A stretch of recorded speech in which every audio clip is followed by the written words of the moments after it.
코스TV의 다코스입니다. 오늘 제가 말씀드릴 주제, 부자 되는 방법이 넘치는 세상, 정작 나는 왜 부자가 아닌가에 대해서 주제를 다뤄보고자 합니다. 오늘 하루는 어떻게 보내셨나요? 저는 오늘 지금 이 방송을 녹화하는 게 지금 현재 시간이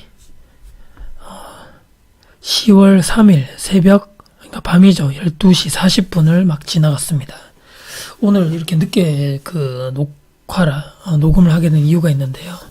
회사에 제가 급하게 또 일이 생겨가지고 오늘 좀 늦게 마치는 바람에 퇴근이 늦었습니다. 그래가지고 부랴부랴 원래 오늘 퇴근하고 녹음이라든지 녹화를 준비하려 했었는데 조금 일이 늦어졌습니다. 그래서 내일 또 하기는 그렇고 해서 이렇게 씻고 정리하고, 제가 지난번에 파일을 최근에 완성했던 이 세 번째 주제에 대한 파일에 대해서 오늘 이렇게 늦었지만 또 이렇게 목소리가 조금 잠겼지만 이렇게 다시 한번 여러분들하고 이 주제에 대해서 같이 소통을 해보고자 합니다.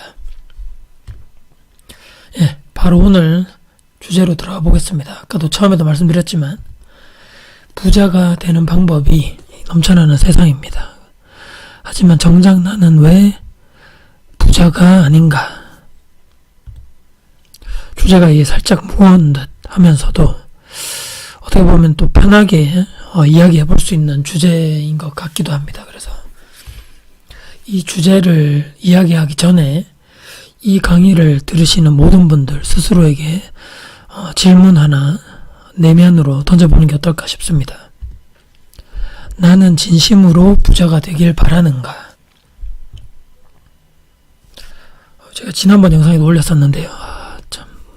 돈 싫어하시는 분 없을 것 같습니다. 그래서 이렇게 사진이지만 그래도 우리 마음속에 이렇게 우리 경제적 부에 가까워지기 위해서 돈에 친해져야 된다고 생각합니다. 그래서 이 5만원권 보시고, 자, 다시 한번 기운 내겠습니다.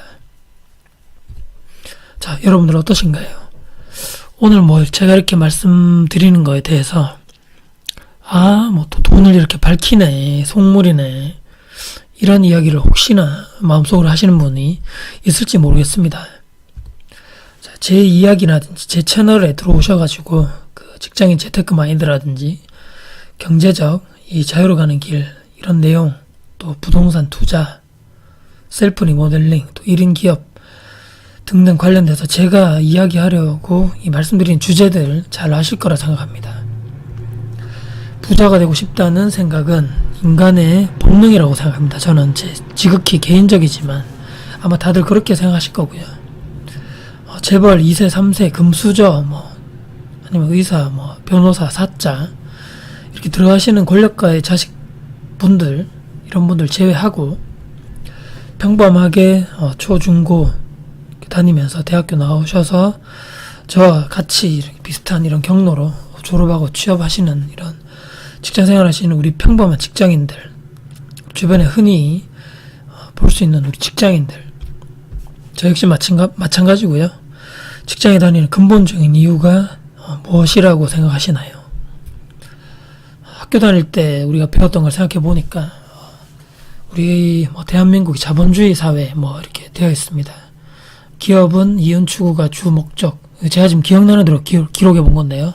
개인은 우리 사회주의 공산국가가 아니기 때문에 사유재산이 인정이 되고, 또 돈을 벌어서 소비하는 주체, 이렇게 쭉쭉 나가는 걸로 제가 기억을 하는데, 우리가 보통 교과서적인 얘기지만 회사에 다니면서 내가 또 성장하고 또 내 회사가 같이 성장하고 거기에 보람을 느끼고, 이런 솔직하게 참 이상적인 이 교과서적인 이야기라 생각하고요. 이런 이야기는 대다수의 우리 직장인들이 비슷할 것이라고 제가 생각합니다.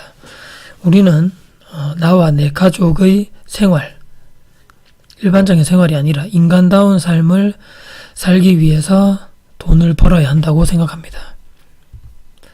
이 말에 동의하지 않으실 분들은 아마 없을 거라 보고요. 열심히 일을 해서 월급을 받고 내가 하는 그 일이 정말 내가 스스로도 좋아하고 보람된 일이고, 거기에 따라서 기업 또한 성장하고 나도 성장하면 정말 더욱더 바랄 게 없겠죠. 이게 참 이 교과서적이지만 금상첨화 같은 이런 내용이겠고요. 하지만 현실이 그렇지 못하다는 게 우리의 현실입니다. 회사 일을 좋아서 실제로 하는 사람보다는 이런 사람은 거의 드물 거고요. 심지어 사장님조차도 일하는 걸 좋아하는 사람은 별로 없을 겁니다. 우리 한번 생각을 보시면 될 것 같아요.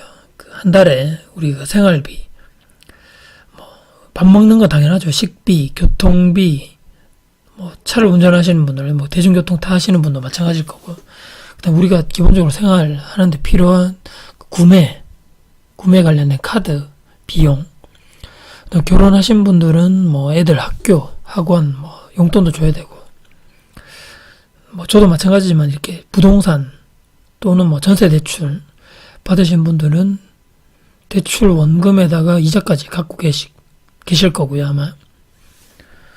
또 밥만 먹고 살 수 없지 않습니까, 저희가? 문화생활비, 영화는 한 편 봐야 될 것 같고, 연극, 영화, 경조사비, 또 이렇게 또 사회생활 우리가 하면 인간관계를 맺고 사는데 도 경조사비에 또 우리가 또 내지 않을 수 없는 또 한국 현실이잖아요. 그 다음에 밖에 나가서 외식, 또 아파트 사시면 빌라도 마찬가지지만 관리비 등등등 수많은 비용이 매달 우리가 고정비로 들어가는데요. 우리가 자본주의 사회에서 살면서 아까 말씀드렸지만 사유재산이 인정도 되지만 내가 또 먹고 자고 놀고 여행 가고 하는 이 모든 활동에 비용이 따르기 마련입니다. 이건 당연한 것이고요. 주변 직장인들 이야기 한번 들어보시면 제 동료들이나 바로 답이 나옵니다. 예. 왜 우리는 한 달, 아니 하루하루가 이렇게 팍팍하게 사는 것일까요? 저는 몇 가지 이유가 있다고 생각하는데요. 그 중에 정말 중요하게 생각하는, 저도 알지만 당연히 아시겠지만 정말 중요하게 아셨으면 하는 내용들 몇 가지만 오늘 같이 이야기를 해볼까 합니다. 첫째, 현대인들은 너무나 바쁩니다. 뭐 한다고 바쁘다고요? 예. 놀고 먹고 여행 가는데 정말 바쁩니다. 네.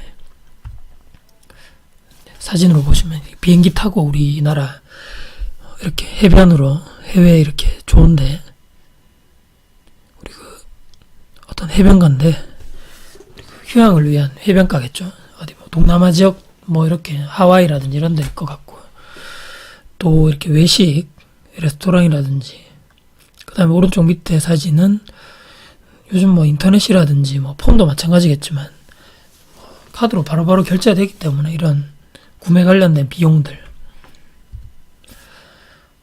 자기 개발을 한다거나 주변에서 투자 관련 공부를 하시는 분들, 부동산 임장을 간다거나 독서를 하신다거나 강의에 재테크 강의겠죠.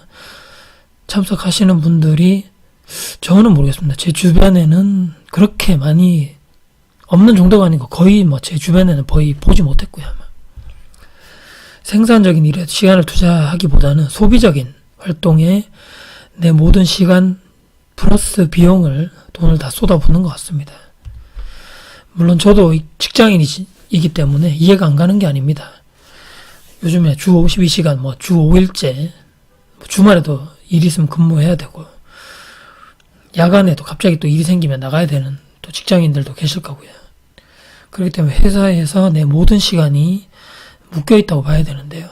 거기에 따른 업무 스트레스가 얼마나 많은지 저 또한 충분하게, 제가 지금 현재 직장인이기 때문에 충분히 제가 이해를 하는 부분이고, 또 주말이나 퇴근 후에는 오로지 나를 위한, 그러니까 나에게 보상을 위한 무언가를 해주고 싶은 건 인간의 당연한 욕망이라고 생각합니다. 또 주변에서 많이들 얘기하시겠지만 건강하고 젊을 때 여행도 다니고 맛있는 것도 먹고 해야지, 나이 들어가지고 그게 무슨 소용이야, 몸도 아픈데 어딜 가겠어, 젊을 때 즐겨야지 라는 말들을 많이 들으셔보셨을 겁니다. 퇴근 후에 우리 동료들하고 일 끝나고 맥주 한잔 한다든지, 또 퇴근 후에 쇼핑, 또 가족들하고 또 맛집 가시는 거, 주말에는 근처라든지 아니면 분기별로 아니면 1년에 한두 번씩 해외여행 가시는 거. 보통 우리가 또 퇴근하시면 집에서 이렇게 TV 시청하시는 분들 많고, 아니면 집에 가셔가지고 일이 너무 피곤해가지고 아무것도 안 하시는 분들도 굉장히 많으십니다. 자, 근데요, 제가 생각할 땐 일주일에 이게 한두 번 정도야. 큰 돈이 쓰지 않는다고 보면 크게 상관없다고 봅니다. 저도 그렇게 하고 있기 때문에. 하지만 이 생활에 반복되는 패턴, 분명히 문제가 있습니다. 정말 큰 문제고요, 이게. 이렇게 생활하시는 분들 치고는 제가 경제가 넉넉하다든지 통장이 잔고가 많으신 분들은 제가 못 본 것 같습니다. 주변에서. 아까 말씀드렸던 나와 내 가족이 한 달을 생활하기 위한 최소 생활비가 그냥 최소가 아니고 내 월급이나 그 이상 비용을 매달 사용하는 패턴. 그러니 월급 받아가지고 누구 말 맞다나 카드 회사에서 어떻게 바로 그것을 알고 바로 월급을 빼간다는 말을 하잖아요. 마이너스가 아니면 정말 천만다행인 일입니다. 이런 분들은 매일 기도하고 사시죠. 매달 제발 마이너스 대출 받지 않게 해달라고. 이번 달은 정말 제발 카드값 빼고 좀 남는 돈 있게 해달라. 이런 이야기가 심심치 않게 제 주변에 많이들 하십니다. 이게 우스갯소리겠지만. 예, 두 번째, 우리는 너무 많은 생각과 의식을 하고 살고 있습니다. 누구를요? 이거 보이시죠? 손가락질하는 거. 다른 사람들 손이겠죠. 바로 남입니다. 남. 예, 나와 내 가족 또는 부모님, 친구, 동료. 그러니까 나랑 내 가족 이런 분들 빼고 내 회사 동료들이나 친구들 아니면 그냥 모르는 남들. 무슨 이야기냐고요, 이게? 주변에 한번 많이 생각해 보십시오, 한번. 주변에 대부분들이 이렇습니다. 저도 어떨 때 이렇고요. 제가 최근에 계속 들은 말들입니다. 한번 써봤는데요. 이번에 옆집 누구 해외여행 갔다 왔다는데 우리도 한번 가야지. 우리가 뭐가 부족해서. 나도 월급 많이 받는데. 옆집 누구누구는 이번에 새 차로 무슨 차 쫙 뽑았던데. 우리도 이제 차 좀 바꿀 때 안 됐나? 한 10년 탔으면 이 정도면 됐지. 남들 눈도 있는데 정도는 타줘야지. 남들 골프 다 하는데 자네도 이제 시작해야 되지 않겠어? 요새 골프 안 치면 진급도 안 된다는데 사회생활 하려면 자네 그 사회적 위치도 있고 말이야. 응? 어울리려면 치기 싫어도 해야 되는 거야. 사회생활이 원래 다 그런 거야. 또 이런 말들 있죠. 근데 우리 애들도 영어 유치원이나 영어 전문 과외 선생 붙여야 되는 거 아니야? 옆집 누구누구 말이야. 어디 좋은데 거기 다닌다는데. 우리 애도 보내야 되는 거 아니야? 우리도 그래도 수준이 있잖아. 우리도. 또는 이 정도 지갑, 남자분들이겠죠. 이 정도 지갑을 가지고 다녀줘야지. 남들 눈도 있는데 말이야. 아니면 여자분들도 이 정도 가방 들어줘야지. 남들 눈도 있고 또 들고 다니는 또 체면도 있는데. 그리고 또 있습니다. 근데 옆집 누구누구 엄마 말이야. 이번에 새 아파트 분양받아서 간다는데. 우리도 대출 좀 더 받고 저 새 아파트 옆에 그걸로 좀 가자. 남들 보고 쪽팔려서 이게 옛날 아파트 이거 쪽팔려서 살겠나 여기서. 뭐 하세요 지금? 네. 누구를 위해 사시는 건지. 남들하고 똑같이 그분들하고 사시려고 그러시나요? 그 사람들이 죽으면 따라서 죽으시려고요? 이게 제가 좀 과한 표현이겠지만 제 주변의 사람들 중에 이렇게 말씀하시고 그대로 실천하고 내가 버는 월급 이상으로 돈을 쓰는 사람이 너무나 많습니다. 남들 너무 의식한다는 얘기죠. 어떤 게 중요한지 잘 모르시는 것 같고요. 이런 사고방식을 웬만해서는 정말 바뀌지 않을 겁니다. 그리고 제가 확신하건대 그분들은 앞으로 더 경제적으로 어려워질 것이라고 제가 생각합니다. 남들이 보기에는 이분들이 정말 겉으로 화려하고 잘 살고 차도 좋고 좋은 집에 살고 다 좋아 보일지 모르겠지만 내면으로, 그러니까 정말 속으로는 썩어 들어가고 있습니다. 자, 셋째, 우리는 배우지 못했습니다.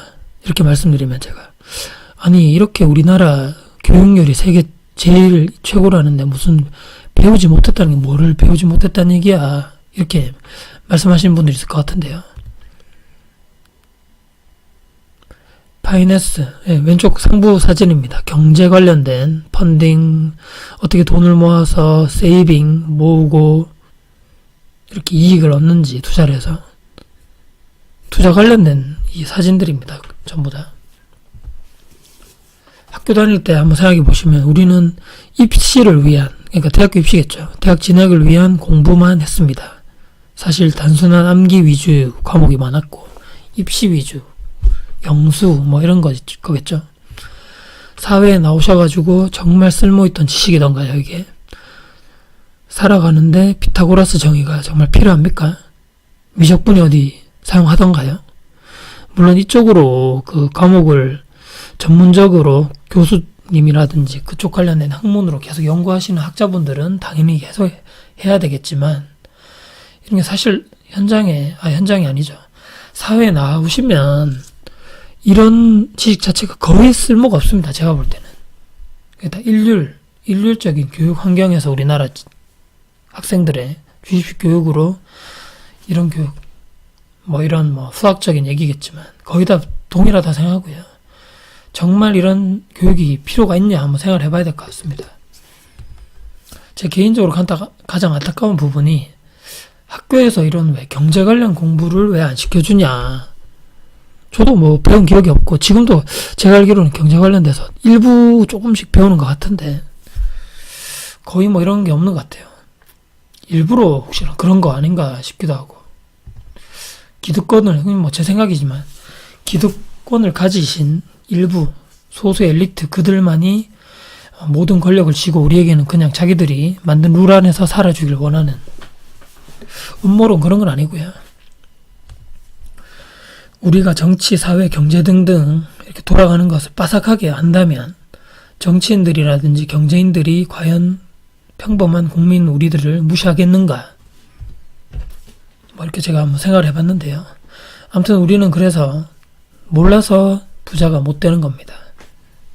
모른다는 게 어떤 게 모르냐면 돈이 정확하게 무엇인지, 금리가 무엇이고, 예를 들어서 부동산 흐름이 어떻고, 유망한 투자 방법이 어떻게 있고 등등등등. 근데 더 무서운 게 무엇인지 아시나요? 제가 생각할 때는 아까도 방금 말씀드렸지만 주입식으로 우리가 이런 걸 다 받아들여서인지 모르겠지만 이런 교육의 필요성을 모르시는 분들이 대다수라는 것입니다. 또 이분들 말씀하시죠. 투자 그런 거는 투기꾼들이 하는 거야. 부동산 투기꾼들 때문에 집값이 저렇게 올라가는 거지. 안전하게 은행 적금만 하고 살자. 예적금만.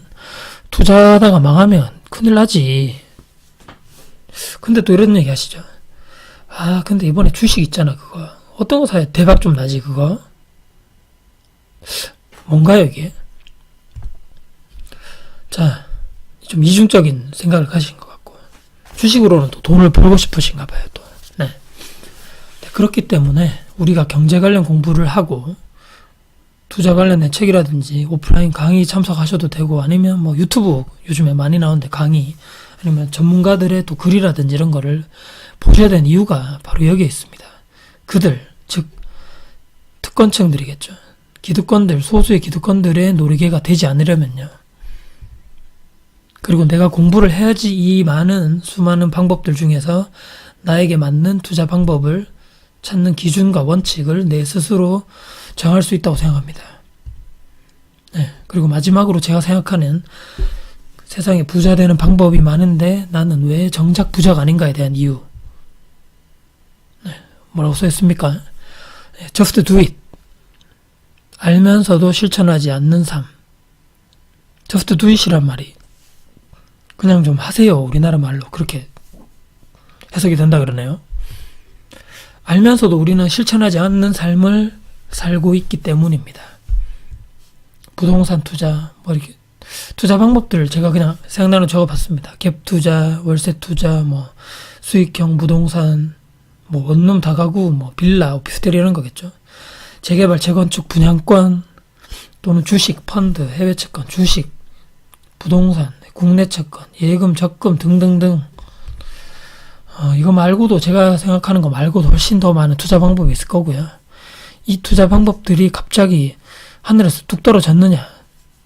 당연히 아니죠, 이거는.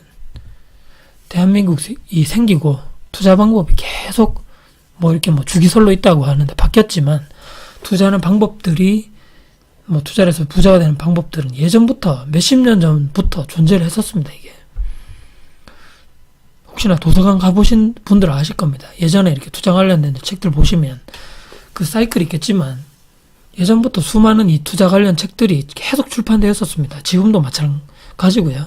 앞으로도 아마 계속 되겠죠, 아마.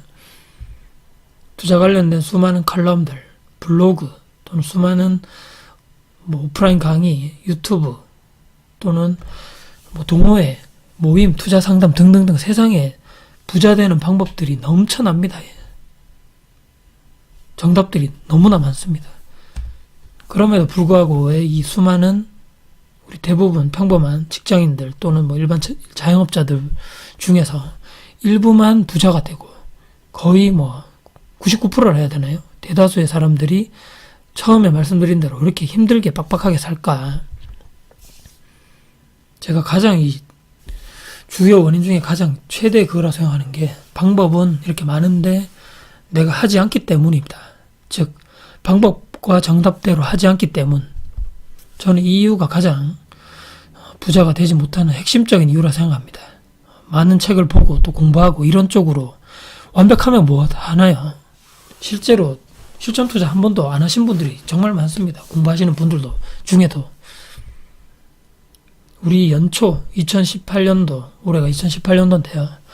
연초 계획을 세우실 때 이제 본인들 다이어리라든지 계획표 또는 달력 한번 보시기 바랍니다. 벌써 10월달이지만 이걸 보시면 제가 볼 때는 이거 다 달성하면 경제적 자유로 가는 길 가는 거는 당연한 겁니다. 거기 계획들 다 지키셨다면. 근데 우리는 어떻습니까? 보통 작심 3일, 작심 3일도 많다 그러죠. 요즘에는 작심 하루. 계획은 또 이렇게 얘기하시는 분들 있죠. 계획은 지키려고 있는 게 아니라 바꾸려고 있는 거고 변경하려고 있는 거 아니냐고 웃으면서 얘기하는데 이게 웃으면서 얘기할 게 아닌 것 같고요. 그거는. 자, 그래서 오늘 제가 말씀드린 주제, 부자가 되는 방법들이 넘쳐나는 세상에 정작 나는 왜 부자가 아닌가에 대해서 제가 이런저런 제 생각들을 말씀드려 봤습니다. 네, 다시 한번 제가 정리를 해보겠습니다. 내가 부자가 아닌 이유, 첫 번째, 소비하는 삶을 위해서, 생산자의 삶이 아니죠. 소비하는 삶을 위해서 너무나 바쁘게 산다. 두 번째, 남의 눈을 너무나 의식하고 산다. 대한민국 사람들 특징입니다. 세 번째, 제대로 배우질 못했다. 어떤 것을요? 경제적, 또 금융적 이런 경제 관련 교육을 우리가 제대로 배우지 못했다. 그리고 네 번째, 가장 중요합니다. 수많은 방법들, 정답들이 존재하지만 실천하지 않는 삶을 우리가 살고 있다. 오늘 제가 말씀드린 이야기 중에서 혹시나 가슴이 와닿거나 동감하시는 분들이 계시다면 저는 부탁드리고 싶습니다. 오늘 이 시간부터 본인 스스로를 변화시켜 보시라는 것. 저는 당분간 계속해서 우리 평범한 직장인들이 어떻게 하면 경제적인 자유의 길로 갈 수 있는가 하는 내용의 주제들로 제가 예전부터 경험하고 또 생각했던 거, 그 사례를 바탕으로 꼭 이야기를 들려드리고자 합니다. 그리고 핵심만 정리해서 요약해서 말씀드릴 것을 약속드립니다. 부자가 되는 방법들, 넘쳐나면 무엇 하나요? 내 마인드가 변하지 않고 받아들일 준비가 되어 있지 않으면 바뀌지 않은 대부분의 그들과 내가 다를 것은 하나도 없습니다. 제 강의를 꾸준히 들어주시고 같이 내용을 공유하고 소통하면서 조금씩 그리고 평범한 소극적이고 직장인 마인드에서 투자자의 마인드, 생산자, 또 적극적인 마인드로 변화하는 방향으로 갔으면 좋겠습니다. 네. 오늘 강의도 이렇게 귀한 시간 내주셔서 들어주셔서 너무나 감사드립니다. 시청자, 구독자분들께 다시 한번 감사의 인사드립니다. 저는 다음에 또 다른 마인드 변화, 재테크 마인드 변화 관련된 주제로 다시 찾아뵐 것을 약속드립니다. 대한민국 직장인 모두 다 화이팅입니다. 오늘 이렇게 또 제가 세 번째 강의입니다. 이렇게 또 좀 늦은 시간이고요. 벌써 1시가 오늘 늦은 시간이네요. 이렇게 길게 또 강의 들어주셔서 너무나 감사드리고요. 제가 이 주제를 쓰면서 정말 좀 현실적으로 제가 있는 그대로 쓰자. 제가 생각한 거, 경험한 거 그대로 그 강의 안에 써서 같이 한번 현실적인 우리 고민을 해보자. 조금 좀 냉정하게 들리셨을지도 모르겠습니다. 하지만 제가 항상 말씀드리지만 스스로 내가 변하지 않으면 절대 좋은 책, 좋은 강의를 들어봤자 시간 낭비라고 생각합니다. 그렇기 때문에 조금씩이지만 제 강의를 조금씩 들으시면서 이렇게 지금 나의 이렇게 부로 가는 경제적 자유로 가는 길에 걸림돌들이 이런 것들이 있구나. 일단은 제가 원인 파악부터 돼야 된다 생각하고요. 무작정 내가 무조건 부자가 되자, 경제적 자유로 가자 한다 해서 이게 되는 게 아닙니다. 제가 볼 때는. 내 스스로 뭔가 마인드 변화가 조금씩 일어나서 완벽하게 내 투자 기준이라든지 원칙, 또 경제적 자유로 가겠다는 확실한 마인드가 서지 않으면 수많은 강의를 들어봤자 다시 제자리로 돌아올 것이 분명합니다. 그렇기 때문에 재테크 마인드 변화가 가장 중요하다고 생각하고요. 관련해서 제가 꾸준하게 제 생각을 공유를 해드리도록 하겠습니다. 네. 오늘 긴 시간 들어주셔서 정말 감사드립니다. 네. 다음에 더 좋은 강의로 찾아뵐 것을 약속드립니다. 네. 편안한 오늘 또 이 강의를 들으시는 그날 편안한 또 행복한 날 보내시기 바랍니다. 다음에 뵙도록 하겠습니다. 안녕히 계세요.